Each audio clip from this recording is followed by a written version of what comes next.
ahora sí la tenemos a ella, a nuestra queridísima Maika Balaguer, abogada feminista, como dije recién, integrante del cuerpo de abogadas feministas y de la campaña por el aborto legal, seguro y gratuito. ¿Cómo estás, Maika? Muchas gracias por estar en Estás Muteada. ¿Qué tal? Buen día. Gracias por invitarme. Buen día. Es re importante para nosotros que vos estés acá, porque personalmente conozco mucho tu trabajo. Respeto muchísimo lo que haces. Sos una gran referente para mí en lo personal y creo que para muchas personas, así que es un honor que estés acá. Y bueno, y quería que habláramos un poquito de ¿qué pasó ayer? ¿Qué pasó ayer con este proyecto que se presentó y que estamos todos enloquecidas todas con el proyecto que se presentó? Bueno, finalmente, la verdad que un año bastante particular, es un evento que estábamos esperando desde principio de año, digamos, la presentación del proyecto por parte del Poder Ejecutivo había sido una promesa de campaña de Alberto Fernández. Después, una vez que él fue electo, antes de asumir la presidencia, se había pronunciado en ese sentido también, afirmando que apoyaba la legalización del aborto y que iba a actuar en consecuencia. Sabemos cuando hizo la apertura de sesiones en marzo, que anunció que en esos días iba a enviar un proyecto de ley para que se tratara en el Congreso la legalización del aborto. Y bueno, después ocurrió todo lo de la pandemia y eso se fue demorando. Y eso llevó a que las compañeras de la campaña empezáramos también a intensificar las acciones y a poner un poco el grito en el cielo, porque entendiendo que la salud entendida de manera integral era lo prioritario y que había que atender a las cuestiones que empezaron a surgir por causa de la pandemia y la crisis sanitaria que se generó, entendíamos que de igual manera era urgente, es de hecho todavía urgente que se trate de una ley de aborto incluso durante la pandemia, digamos, que ya entendemos que la pandemia ya no es una excusa válida para que no se aborden otras cuestiones de salud, como es el problema del aborto clandestino, digamos, que incluso sigue generando más crisis sanitaria, digamos, y más problemas en los sistemas de salud, porque justamente las consecuencias de la clandestinidad hacen que las mujeres tengan que recurrir al sistema de salud, incluso en peores condiciones. Entonces, nada, bueno, se intensificaron las acciones y eso tuvo su resultado en que la presentación del proyecto se haga en el 2020 y que podamos finalmente volver al Congreso a que se discuta la ley. A que se discuta, sí, exactamente. Maika, y quiero que repasemos más o menos qué dice el proyecto que se presentó en el Poder Ejecutivo y que vos, como integrante de la campaña, nos vayas delineando cuáles son las diferencias que hay con el proyecto presentado en primer lugar por la campaña y cuánto se respeta de eso y qué cosas hay que quizás, en el marco del ejercicio de la democracia también discutir, ¿no? Teniendo en cuenta de que esto que se presentó es un cuerpo de ley y que todavía falta, en caso de aprobarse, falta una reglamentación y que siempre las leyes también pueden tener modificaciones. Entonces, principalmente, el objeto está muy claro, el objeto de la ley, que bien lo define, está todo el texto disponible. Este texto, la verdad que fue muy esperado porque no se sabía hasta ayer cuál era el proyecto que iba a presentar el Ejecutivo, entonces teníamos como ciertas dudas con respecto a eso, mucha expectativa. Principalmente...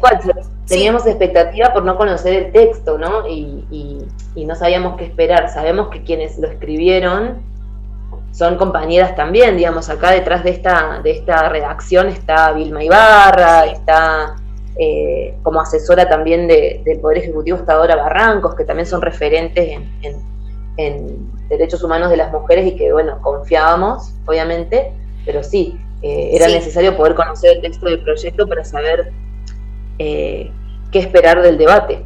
Exactamente. También Vilma Ibarra, que es secretaria del Estado, ella presentó y anunció, ya que es la semana pasada fue el primer anuncio que se hizo de que se iba a presentar en noviembre, y ya estábamos con toda esta expectativa porque en noviembre quedan 2 semanas y bueno, finalmente ayer sucedió. Esta ley ya en su artículo 1 define el objeto, que dice que tiene por objeto regular el acceso a la interrupción voluntaria del embarazo y a la atención post-aborto en cumplimiento de los compromisos asumidos por el Estado en materia de salud pública y derechos humanos de las mujeres y de personas con identidades de género con capacidad de gestar, y a fin de contribuir a la reducción de morbilidad y mortalidad prevenible. Ya esto me parece súper importante, digamos, que se amplíe y que se hable de mujeres y de personas con otras identidades de género con capacidad de gestar, lo cual incluye a las personas trans. Claro, tal cual. Y más o menos contanos qué significa esto de no solamente la interrupción voluntaria del embarazo, cuál es el alcance de la atención post-aborto, porque también se presenta un proyecto de, más allá de específicamente de esto del tema de la atención post-aborto, también se incluye el proyecto de los 1000 días. Claro, el envío que hizo el Poder Ejecutivo fue de 2 proyectos, el de interrupción voluntaria del embarazo y el proyecto de los primeros 1000 días, que prevé apoyo, digamos, durante los primeros 1000 días a quienes decidan continuar con su embarazo, digamos. Entonces, eso también es lo importante, que se respeta la decisión, o sea, que empieza a aparecer el derecho a decidir, digamos, y el apoyo del Estado en ambas circunstancias. Y eso también es como algo muy importante, sobre todo para quienes, no sé, argumentan, digamos, en contra de la ley de aborto, o que lo establecen como, bueno, hay sectores como más extremos que hablan de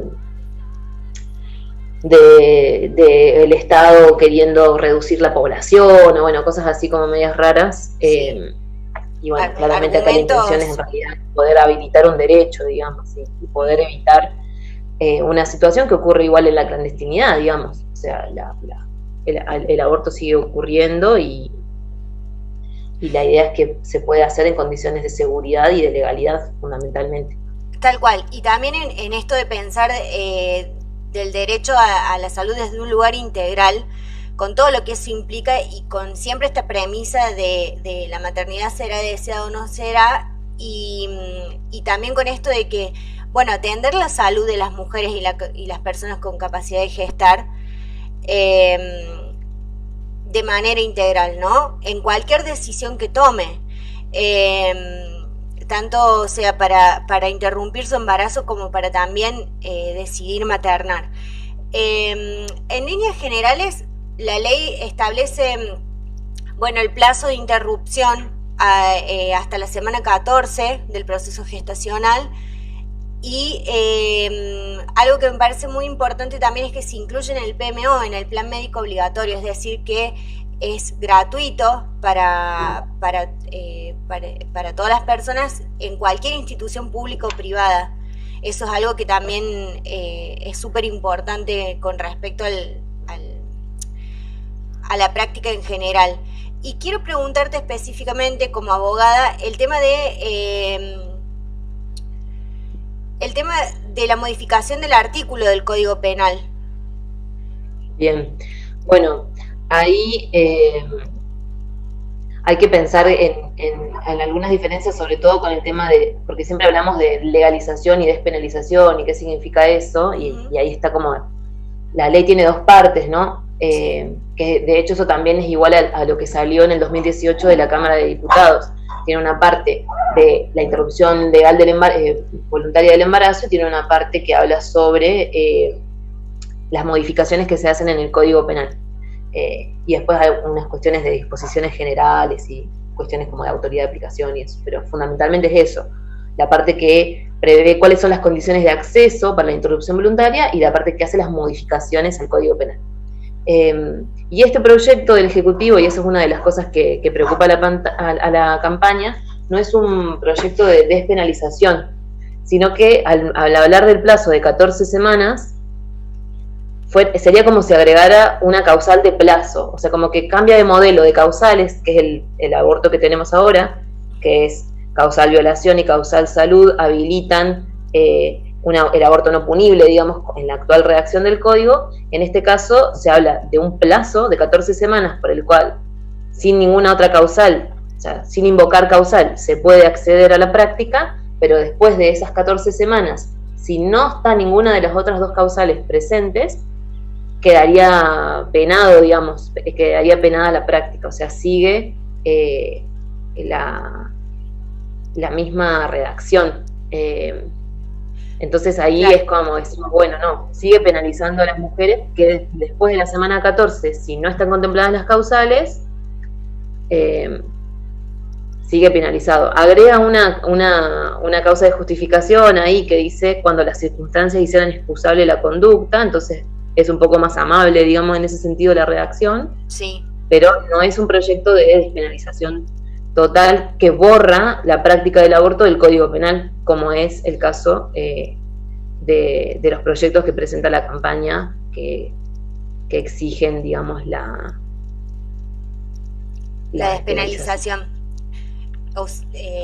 Sí, entiendo perfectamente, pero también lo que me parece que está bueno, que al menos a mí me dio como cierta emoción de leer la modificación esta del artículo del Código Penal, es la parte que enfatiza sobre penar a quien se negara a hacer la práctica, digamos, a quien entorpezca el acceso a este derecho.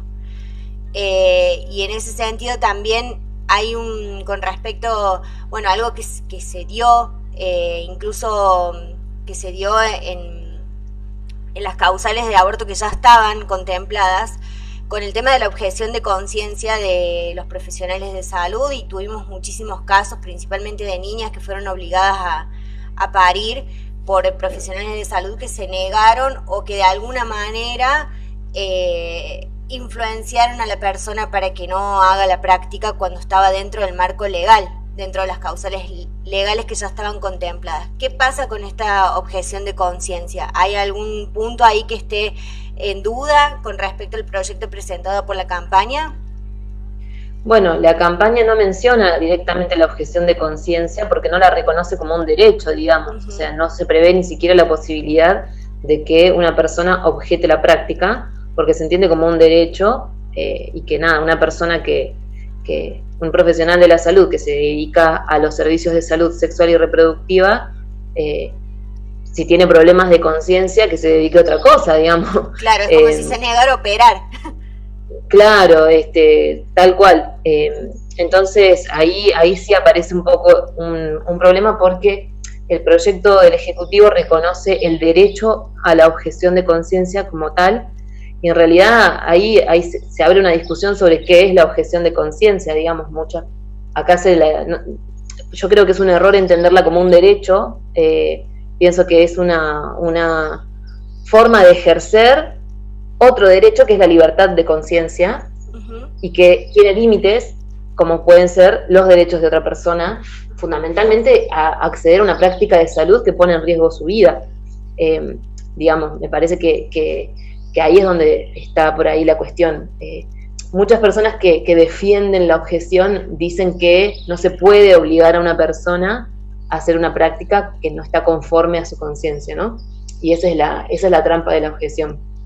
Pero sabemos que la utilización que se hace de esta figura es abusiva, y que muchas veces conocemos un montón de casos, digamos, de médicos que son objetores en el hospital público y tienen una clínica privada en donde pueden cobrar. Claro, ahí está la trampa. Hay como una trampa, digamos. Entonces ahí, bueno, se abre una discusión bastante complicada, digamos, porque es una de los grandes reclamos de los sectores que necesitan alguna herramienta para obstaculizar la práctica, digamos, eventualmente. Entonces, bueno, por eso la campaña directamente no lo contempla. En el proyecto del Ejecutivo aparece como la opción, ¿no? El profesional tiene derecho a ejercer la objeción de conciencia, y le pone algunas condiciones, ¿no? Que mantenga su decisión en todos los ámbitos, o sea, público y privado, no que sea objetor en un lugar y no objetor en otro, que haga derivaciones y que adopte todas las medidas para que la práctica sea garantizada. Y después tiene que cumplir con el resto de sus deberes. Y eso también es importante porque ahí hay que pensar qué es lo que se puede objetar y qué no. Y brindar información no se puede objetar. O sea, orientar a la persona que requiere un aborto no es algo que sea una conducta que vos, el hecho de informar comprometa tu conciencia, lo mismo que el hecho de derivar. Claro. Se necesita tener agencia moral sobre ese acto que vos vas a ejercer, como puede llegar a ser una... Incluso hay muchas personas que ponen en discusión que recetar los medicamentos para abortar sea una práctica objetable, digamos, porque es como vos haces una receta y la mujer se practica el aborto, ¿no?, en su casa. ¿Por qué tendrías que ser objetor de eso? Pero bueno, es como un tema así como bastante que va a dar lugar a las discusiones. Hoy por hoy, algo positivo que rescatamos del proyecto es que si bien la menciona, le pone algunos límites y no contempla la objeción de conciencia institucional, que también fue algo que dio que hablar en el 2018, cuando en el proyecto de diputados, cuando se llevó el proyecto de diputados, el dictamen prohibía la institucional, o sea, explícitamente decía que queda prohibida la objeción de conciencia institucional. En este caso no la menciona, pero tampoco la habilita.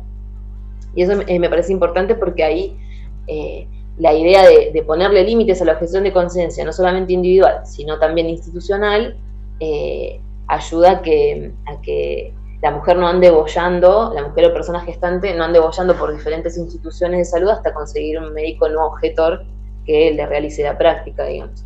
Y en esto nada, fundamental volver a recordar que las instituciones no tienen conciencia, o sea, no puede una institución como tal, que es una persona jurídica, digamos, una persona moral. Una persona física, claro. Que una institución no tiene conciencia como tal, digamos. Como se habla del ideario de la institución, pero... Sí, y de hecho ya en el 2018 hubo instituciones, al menos acá en Córdoba, que se autoproclamaron como que no en caso de aprobarse la ley no se iban a aplicar dentro las prácticas en las instituciones, aun cuando hubiese profesionales que sí están a favor de la ley. Ellos pusieron el grito en el cielo cuando estaba esta opción, esta posibilidad de que se prohíba la institucional, y como que no, nosotros no nos pueden prohibir eso, nosotros no vamos a hacer prácticas que no estén de acuerdo con nuestro ideario.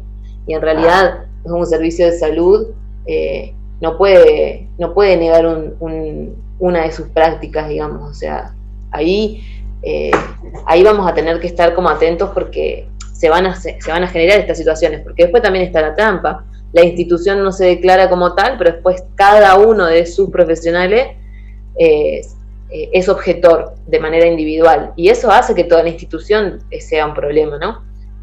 Entonces ahí también tratar de pensar que la ley prevea el acceso, cuando habla de que se tiene que garantizar la práctica de cualquier forma a través de derivaciones, ahí también es importante que las propias instituciones de salud garanticen tener equipos que presten este servicio y que no sean objetores. Exactamente. Mike, y en líneas generales, entonces, el texto, bueno, como dijimos al principio, responde por más que sea un proyecto presentado por el Poder Ejecutivo, está asesorado por compañeras que vienen trabajando en la campaña. ¿Cuáles son, en resumen, digamos, los puntos que la campaña considera pertinentes que hay que trabajar sobre este proyecto? Uno es que nombrábamos recién, de la objeción de conciencia. El tema de la objeción, el tema de la despenalización, hay el plazo también, el proyecto de la campaña y el proyecto del 2018 era más breve, se decía 5 días desde el requerimiento para que te garanticen la práctica. Sí. Y este proyecto ahora prevé 10 días, lo cual puede ser mucho, se puede entender como un poco dilatorio, digamos, o sea, que vos vayas a requerir la práctica y que el plazo para que te la hagan sea de 10 días, por ahí es mucho, ¿no? ¿Y en qué, en qué cambia en términos de salud? Porque también hay, bueno, depende cómo se realice la práctica, hay cuerpos que necesitan, a veces hay consultas que se hacen y no es prudente realizar la práctica en ese momento y se pide que se espere a lo mejor para un desarrollo embrionario que permita no poner en riesgo la vida de la persona gestante. ¿En qué cambia ese tiempo, digamos? No, lo que entendemos nosotras es que, obviamente para los aspectos médicos, si se tiene que esperar, que se espere, pero que ese plazo de espera no se constituya en un obstáculo, digamos, o que no se utilice de manera abusiva para dilatar la práctica o disuadirla, digamos, que no se utilice de manera abusiva o para permitir que se inmiscuyan, digamos, otros actores, porque también pasa eso, digamos, que se puede llegar a habilitar a que quieran venir a disuadir o bueno, interferir en la decisión de la persona que la requiere.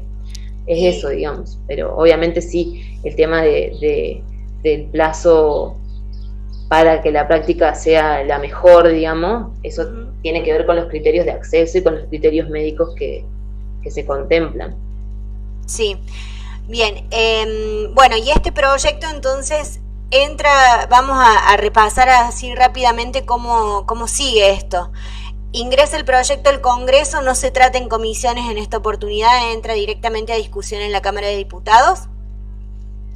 En realidad no sabemos, entendemos que se va a girar a comisiones. Esto ingresa a la Cámara de Diputados con el pedido de que aparezca para las sesiones extraordinarias, pero puede haber un giro a comisiones, porque las sesiones extraordinarias, digamos, lo que prevén es que se extienda, digamos, el trabajo del Congreso. Puede haber un giro a comisiones y de hecho es posible que incluso hasta salga otro dictamen para votarse en el recinto a la hora tenemos que tener en cuenta que hay algunos otros proyectos que todavía tienen estado parlamentario sobre aborto y que pueden llegar a entrar en la discusión. Entonces hay alguna oportunidad para meter algunas modificaciones de este tipo, esto que venimos como explicando.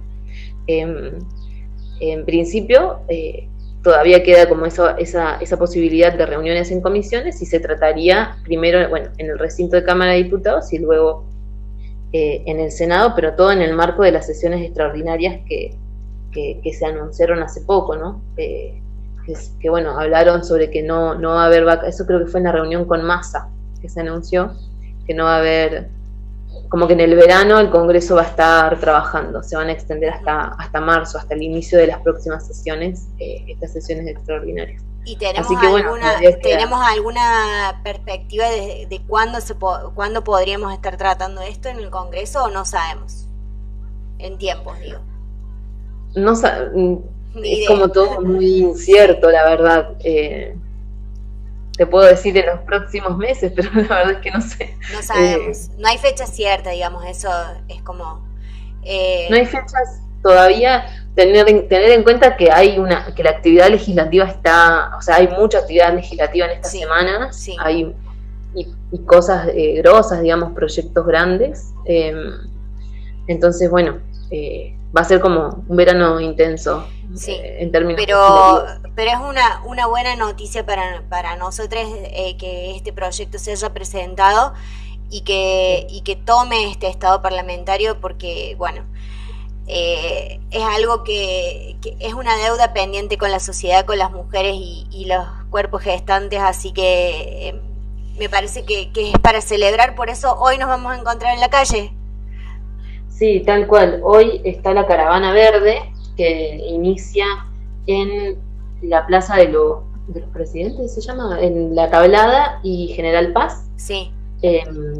Ahí, a partir de las 17:30, va la caravana todo hasta el Patio Olmos en vehículos, o sea, auto, moto y auto, sí. Moto.